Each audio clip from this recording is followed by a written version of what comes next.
មិនប្រក្រដីឯបេះដូ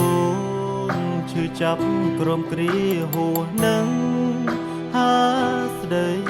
ក៏ហំខ្លួនឯងរាល់ថ្ងៃថាវាមិនអីទេឬបេះដូងនេះវានៅខុសការហេតុអ្វីឲ្យរូបខ្ញុំសប្បាយបានមួយពេ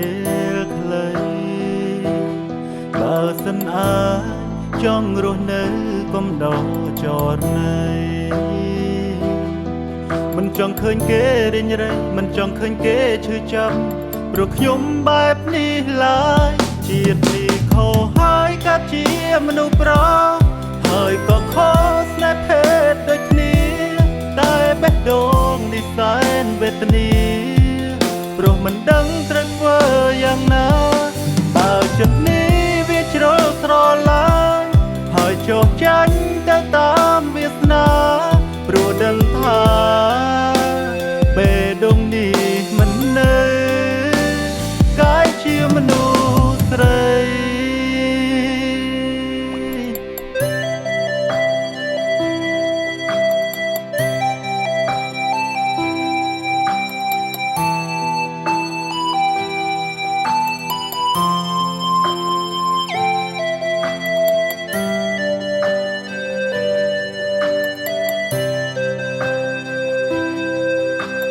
ឬ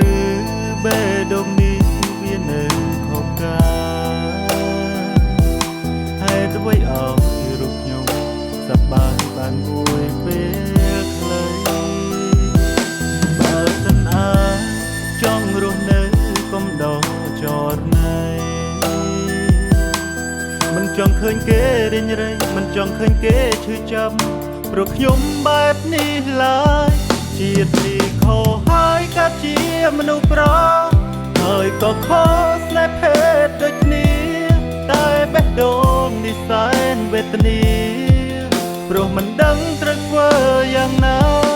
បើចិត្តនេះវាជ្រុលស្រឡាញ់ហើយចុះចាញ់ទៅតាមវាសនាព្រោះដឹងថា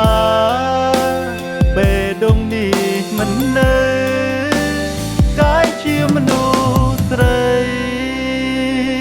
ជាតិនេះខុសហើយកាត់ជាមនុស្សប្រុសហើយក៏ខុសស្នេហ៍ភេទដូចគ្នាតែបេះដូងនេះសែនវេទនាព្រោះមិនដឹងត្រូវធ្វើយ៉ាងណាបើចិត្តនេះវាជ្រុលស្រឡាញ់ហើយចុះចាញ់ទៅតាម